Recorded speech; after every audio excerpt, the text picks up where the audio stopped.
Jusqu'à maintenant, nous nous sommes surtout occupés de notre relation avec nos parents. Mais ce que nous avons vécu avec nos frères et sœurs est tout aussi fondamental.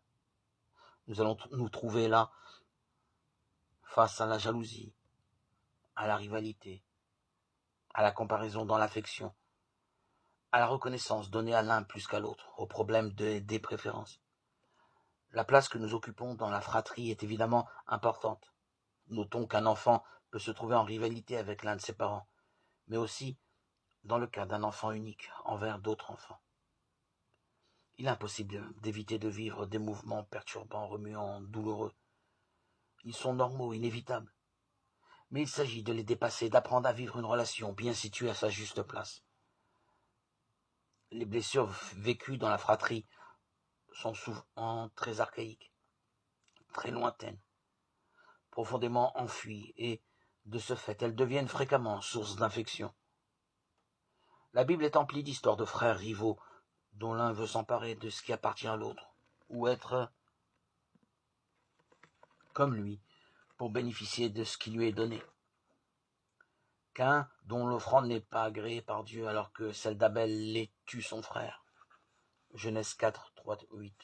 Jacob, le cadet, triche et trompe son père Israël pour s'emparer de la bénédiction réservée à l'aîné. Ésav, Genèse 27, 1, 9. Les frères de Joseph voient que leur père Jacob le préférait à eux tous. Ils le prirent en haine. Ils finissent par le jeter dans une citerne du désert. Genèse 37, 12, 25.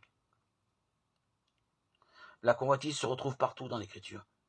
David convoite la femme d'un de ses généraux, Uri, étant un piège à ce dernier pour le faire mourir. 2 Samuel 11, 12. Les disciples de Jésus ne sont pas exempts de la concurrence. De quoi discutiez-vous en chemin?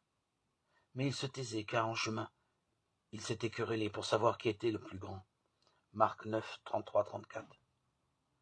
L'envie, la concurrence, la jalousie des pharisiens, des docteurs de la loi, à l'encontre de Jésus, ont entraîné sa mort.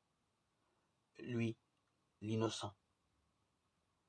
Mais Jésus a vécu sa mort de telle façon qu'il a tué la haine, Éphésiens 2, 14, 16, et qu'il a réintroduit l'amour dans le monde, définitivement.